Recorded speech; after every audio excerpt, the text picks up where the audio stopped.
తెలుగుజాతి బుద్ధిబిడ్డ మాజీ ప్రధాని భారతరత్న స్వర్గీయ పివి నరసింహరావు కాంస్య విగ్రహ ఆవిష్కరణ కార్యక్రమం ఒంగోలు రంగారాయ చెరువు వద్ద మాజీ మంత్రి ఒంగోలు ఎమ్మెల్యే బాలినేని శ్రీనివాస చేతుల మీదుగా ప్రారంభమైంది. ఈ కార్యక్రమానికి mayor Gangadhara Sujatha, UDA chairman Singaraj Meena Venkatarao, deputy mayor Vellanati Madhavarao, కార్పొరేటర్లు శాండలియా, ఆడి కృష్ణలత, బేదన్ శైలజ, సుబ్బయ్య శర్మ, జ్వాలాపతి, రాఘవ తదితరులు బాగున్నారు.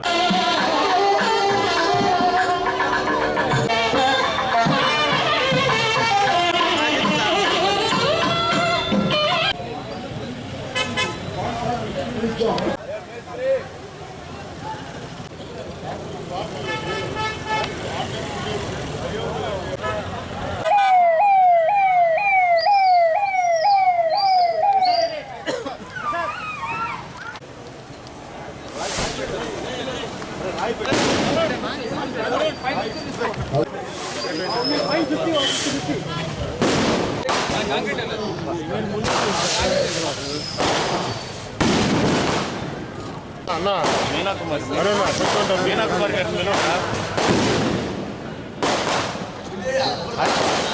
ఇటు వచ్చే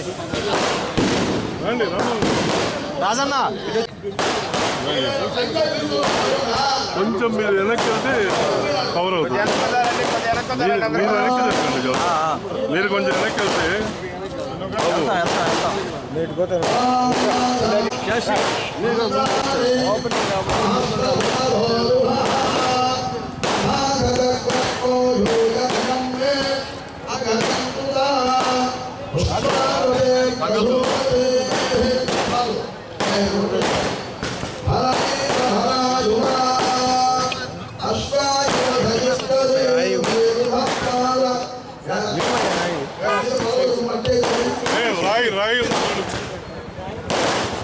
సుత్తి తీసుకోండి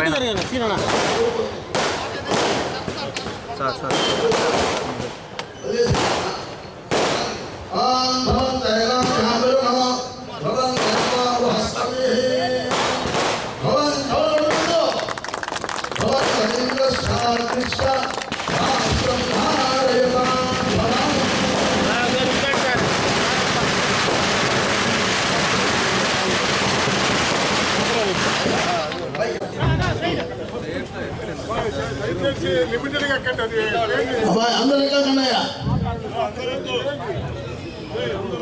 పోలీసు వారు సహకరించి వాళ్ళని కొద్దిగా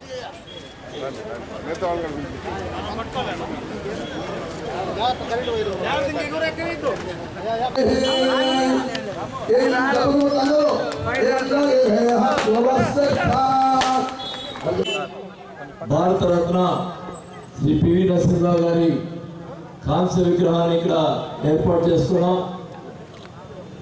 మరి మనం అనుకున్న తర్వాత కేవలం ఒక నెల రోజుల లోపలనే మన దగ్గర విగ్రహం ఏర్పాటు చేసుకోవడం ఒక శుభ పరిణామం కూడా తెలియజేసుకుంటా ఉన్నాం.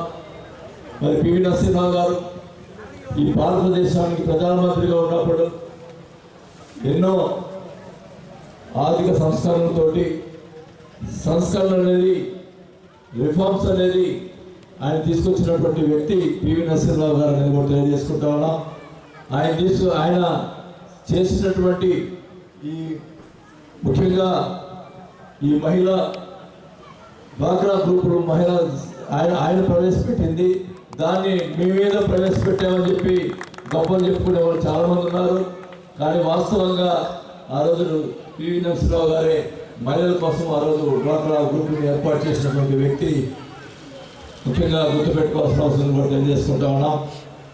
మరి ఈరోజు ఆ పెద్దయిన విగ్రహాన్ని మనం ఏర్పాటు చేసుకోవటం, మన ఒంగోలు ప్రాంతంలో మరి కాంస్య విగ్రహం ఏర్పాటు చేసుకోవటం మరి ఒక మంచి పరిణామంగా భావిస్తూ మరి ఆయన కుటుంబానికి మనకి వాళ్ళందరూ కూడా మరి ఆయనకి ఆదర్శంగా మనమందరం కూడా ఉండాలని చెప్పి కూడా కోరుకుంటూ వారి కుటుంబానికి కూడా నా ప్రగాఢ సానుభూతి తెలియజేసుకుంటూ మరి ఆయన చేసినటువంటి కార్యక్రమాన్ని అందరూ కూడా ఈ భారతదేశం కోసం ఆయన చేసినటువంటి కార్యక్రమాన్ని ఎప్పుడు కూడా గుర్తుపెట్టుకోవాలని మనం ఈరోజు ఇక్కడ విగ్రహాన్ని ఏర్పాటు చేసుకున్నాం. మరి ఆయన తరతరాలు కూడా ఈ విగ్రహాన్ని అందరూ కూడా గుర్తుపెట్టుకొని పివి నరసింహరావు గారి గురించి అందరూ కూడా చర్చించుకునే విధంగా మనం అందరూ కూడా ఉండాలని చెప్పి కూడా మన భావితరాలు అందరూ కూడా గుర్తుపెట్టుకోవాలని కూడా తెలియజేసుకుంటూ మరి ఆయనకి ఆయన ఆత్మశాంతి కలగాలని చెప్పి కూడా ఆ భగవంతుని ప్రార్థిస్తూ సెలవు తీసుకుంటాం. దయచేసి అందరూ ఏర్పాటు చేసుకునే శాండీ మన పివి నరసింహారావు గారు మనకి